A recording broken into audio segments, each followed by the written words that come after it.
Si Ronnie Joshua Simanjunta ay isang 20 taong gulang na estudyante mula sa universidad sa North Sumatra, Indonesia. Katulad ng marami pang kabataan, si Ronnie ay mahilig sa mga pakikipagsapalaran at sa pagkuha ng mga sandali sa buhay gamit ang kamera. Noong October 13, 2024, sumama siya sa isang grupo ng 15 kaibigan sa isang paglalakbay papuntang Kadongtang Beach sa East Java, na kilala sa mga kamanghamanghang natural na rock pools, matatarik na cliffs, at malinis na dagat.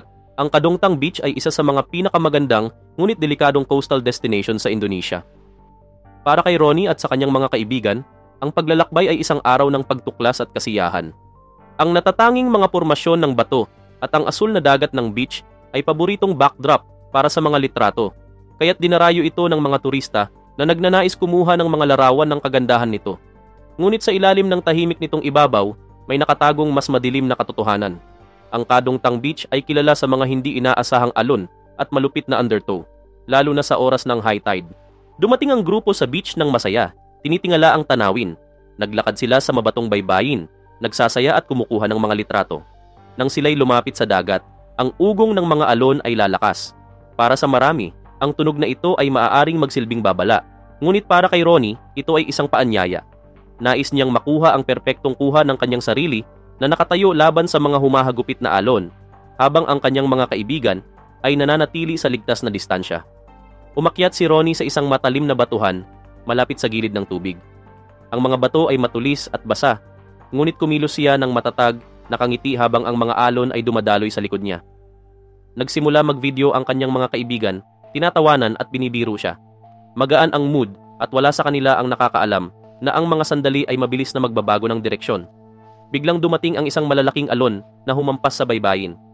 Hindi tulad ng maliliit na alon na dumarapo sa mga bato, ang alon na ito ay napakalaki, isang hindi inaasahang puwersa na pinapalakas ng mga agos ng dagat. Inabot ng alon ang batuhan at tinamaan si Ronnie. Itinulak siya papunta sa tubig, at sa isang iglap, siya ay tinangay papunta sa malalim na bahagi ng dagat. Sa unang pagkakataon, inisip ng mga kaibigan niya na ito ay isang biro lamang. Natawa sila, umaasa na siya ay babalik at lalangoy pabalik sa mga bato. Ngunit habang ang mga segundo ay naging minuto, ang kanilang pagtawa ay napalitan ng takot. Wala na si Ronnie. Ang dagat, puno ng alon at walang awa, ay humatak sa kanya papunta sa kailaliman. Ang fenomena na kumitil sa buhay ni Ronnie ay hindi bihira sa mga baybayin tulad ng Kadongtang Beach. Kilala ito bilang mga rogue waves o sneaker waves. Ang mga alon na ito ay biglang lumilitaw ng walang babala, mas malaki at mas malakas kaysa sa mga paligid na alon, dulot ng pagsasanib ng iba't ibang sistema ng alon na lumilikha ng isang mabilis at mapanganib na swell. Ang mga biktima ng mga alon na ito ay madalas na hindi handa, nahihirapan sa paghila ng alon na may matinding lakas. Kapag ang isang tao ay nahulog sa tubig, nagiging mas delikado ang sitwasyon. Ang mga alon ay lumilikha ng isang malakas na undertow na humihilas sa mga lumalangoy palayo sa dalampasigan, habang ang magulong tubig ay nagiging mahirap magpalutang. Para kay Ronnie, ang alon ay marahil tumama ng malakas, kaya't hindi siya nakapagbukas ng hininga bago siya tuluyang lumubog. Pagkabagsak sa tubig, ang matinding agos at ang malupit na kalikasan ng dagat ay naging hadlang upang siya ay makalutang muli. Habang nagiging malinaw na nawawala si Ronnie, agad na tumawag ang kanyang mga kaibigan ng tulong. Naglunsad ng search and rescue operation ang mga lokal na autoridad. Nagpadala ng mga kupunan upang maghanap sa baybayin at mga karatig na tubig.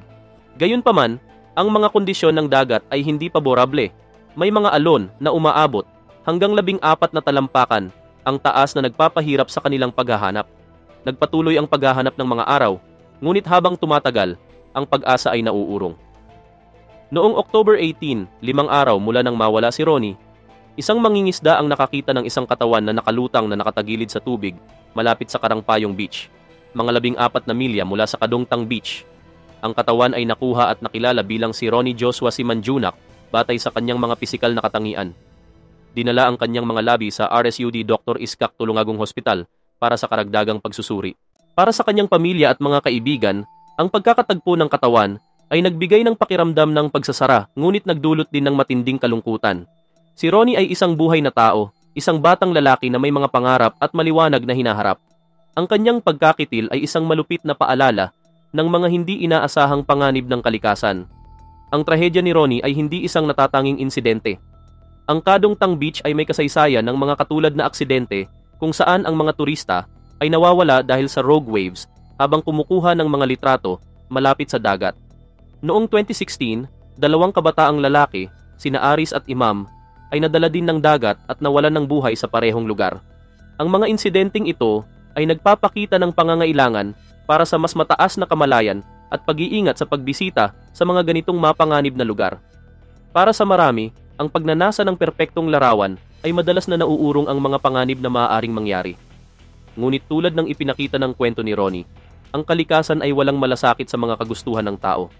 Ang lakas ng dagat ay malawak at hindi matitinag, at kahit ang isang sandali ng pagkakamali ay maaaring magdulot ng malupit na consequence. Ang pagkawala ni Ronnie ay isang mapait na paalala ng kahalagahan ng paggalang sa mga puwersa ng kalikasan. Para sa mga naglalakbay, mga photographer, at sino mang naaakit sa kagandahan ng kalikasan, mahalaga ang pag-prioritize ng kaligtasan kaysa sa aesthetics. Ang mga beach tulad ng Kadong Tang ay kamangha-mangha, ngunit mapanganib din, at ang mga bisita ay dapat mag-ingat kapag malapit sa dagat.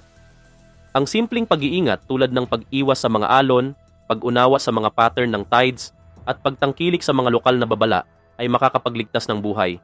At para sa mga nakasaksi ng isang tao na nahulog sa dagat, mahalaga ang kaalaman kung paano tumulong at huwag ilagay ang sarili sa panganib.